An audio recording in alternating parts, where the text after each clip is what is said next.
एकंदरीत जर आपण पाहिलं तर उत्तर पुणे जिल्ह्यामधील जी परिस्थिती आहे ती खरं तर भयानक होत चाललेली पाहायला मिळतंय। पावसाचं जे प्रमाण आहे ते वाढताना एकंदरीत पाहायला मिळतंय। चास कमान असेल, डिंबे धरण असेल, त्यानंतर भामा आसखेड धरण असेल, या धरण परिसरामधून पाण्याचा विसर्ग खरं तर नदी पात्रामध्ये सोडण्यात आलेला आहे। मात्र गेल्या काही दिवसांमध्ये जर आपण पाहिलं तर माळीण या परिसरामध्ये मोठ्या प्रमाणामध्ये पाऊस पडतोय, त्यामुळे उत्तर पुणे जिल्ह्यातील जी परिस्थिती आहे ती भयानक होताना एकंदरीत पाहायला मिळते। भीमाशंकर परिसर असेल, जुन्नरचा पश्चिमेकडला परिसर असेल, आंबेगावातला पश्चिमेकडला परिसर असेल, या परिसरामध्ये पाऊस हा मोठ्या प्रमाणामध्ये पडतोय। त्यामुळे उत्तर पुणे जिल्ह्यातील पावसाची जी परिस्थिती आहे ती मोठ्या प्रमाणामध्ये होताना एकंदरीत पाहायला मिळते। प्रशासनाकडनं नागरिकांना सतर्कतेचं आवाहन केलं जात आहे। नागरिक खरं तर या संपूर्ण परिस्थितीमध्ये नदी पात्राच्या परिसरातून बाहेर येतानाही पाहायला मिळतात। मात्र नदी पात्र जर आपण पाहिलं तर ओसंडून वाहतानाही पाहायला मिळत आहे। बरोबर, तर एकूणच सगळ्याच ठिकाणी आपल्याला नद्यांची पाणी पातळी वाढलेली आहे, त्याचबरोबर धरणात मोठ्या प्रमाणावर विसर्ग सुरू आहे आणि त्यातच आज सकाळपासूनच मुसळधार पाऊस सुद्धा अनेक भागांमध्ये आहे। आपण थेट जाऊयात पुण्याच्या कात्रज भागातनं। ज्ञानेश्वर चौतमल सध्या आपल्या सोबत आहेत। ज्ञानेश्वर, कात्रज मधलं काय चित्र दिसतंय, तिथं कशा पद्धतीनं सकाळपासूनच पाऊस सुरू आहे, काय एकूणच परिस्थिती आहे? कात्रज परिसरामध्ये आपण जर बघितलं तर सकाळपासून मुसळधार पाऊस सुरू आहे आणि आता ही सगळी जी दृश्य आहेत ती आपल्याला बघायला मिळतात। रस्त्यांवर कसं एकूण स्वरूप आहे, काही लोकांच्या ज्या गाड्या आहेत त्या आपल्याला या ठिकाणी पाण्यात अडकल्याचं बघायला मिळतंय। आपण जर समोर बघितलं तर या चौकात कशा पद्धतीनं हा चिमुरडा आपल्या वडिलांसोबत गाडीवर आहे, मात्र गाडी जी आहे ती पावसाच्या पाण्यात कशी अडकली आहे आणि त्याच्यामुळे कशी जी अडचण आहे ती निर्माण झाली ते आपल्याला बघायला मिळते। हे फक्त इथलंच चित्र नाही तर पुण्यातल्या सगळ्या चौकांमधलं असंच चित्र आहे।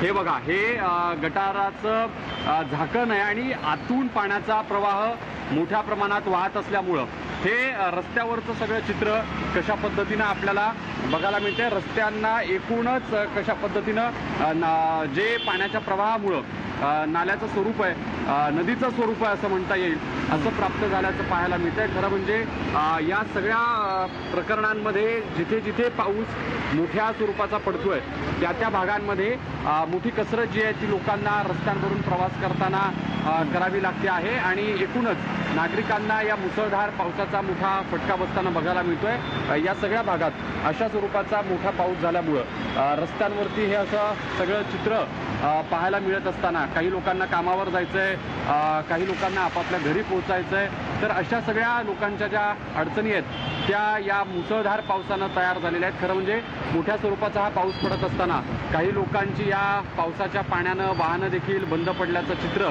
आपल्याला पाहायला मिळतंय आणि या कात्रज परिसरामध्ये वेगवेगळ्या ज्या सोसायट्या आहेत तिथे देखील काहीसा वेगवेगळ्या भागात वेगवेगळ्या चौकांमध्ये असंच चित्र आहे। या मुसळधार पावसामुळं नागरिकांचा मोठा गोंधळ तो उडालाय।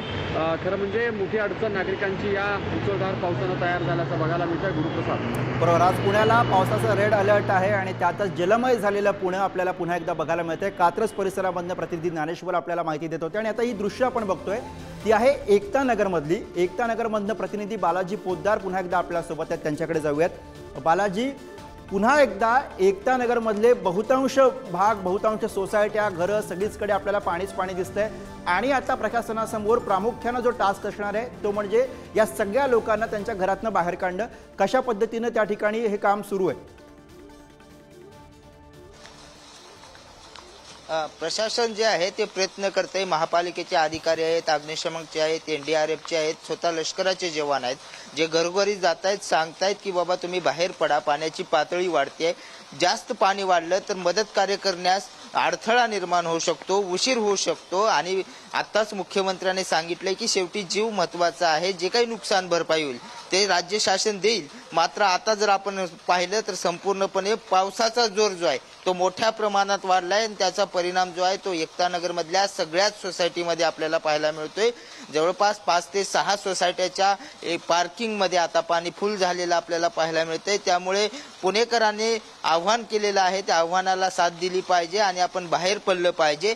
नंतर जे काही नुकसान भरपाई होईल ते सरकारकडे पंचनामे होतील, देतील, परंतु आज महत्वाचं काय, कारण जर पावसाचा विसर्ग विसर्ग मोठा वाढला आणि सातत्याने विसर्ग चालू राहिला तर 2 ते 3 दिवस ज्याप्रमाणे हवामान खात्याने रेड बरोबर, एकीकडे जोरदार पाऊस पडतो आहे बालाजी आणि दुसरीकडे पाण्याचा विसर्ग सुद्धा खडकवासलामधून वाढवण्यात आलेला आहे आणि त्याचाच परिणाम आपल्याला एकूणच एकतानगर परिसरामध्ये प्रामुख्याने बघायला मिळतो आहे। पुन्हा एकदा जाऊया, तुषार झरेकर राजगुरुनगरमधून आपल्या सोबत आहेत। तुषार, आज असलेला पावसाचा रेड अलर्ट तुम्ही म्हणलात त्याप्रमाणे सकाळपासूनच मुसळधार पाऊस सुरू आहे आणि हा सततचा मुसळधार पाऊस पुणेकरांचं टेन्शन कसं वाढवताना दिसतोय? नक्कीच, एकंदरीत जर आपण पाहिलं तर मुसळधार पाऊस मोठ्या प्रमाणामध्ये पडताना एकंदरीत पाहायला मिळतोय। जो उत्तर पुणे जिल्हा आहे, उत्तर पुणे जिल्ह्यातील जो आदिवासी पट्टा आहे त्यामध्ये खेड असेल, आंबेगाव असेल आणि जुन्नर असेल या तालुक्यातील काही भाग खरं तर आदिवासी पट्टा म्हणून ग्राह्य धरला जातो आणि या भागामध्ये मोठ्या प्रमाणामध्ये पाऊस पडताना एकंदरीत पाहायला मिळतोय। पाऊस जर आपण पाहिला तर 150 मिलीमीटरच्या सुमारास खरं तर हा पाऊस होताना एकंदरीत पाहायला मिळतोय।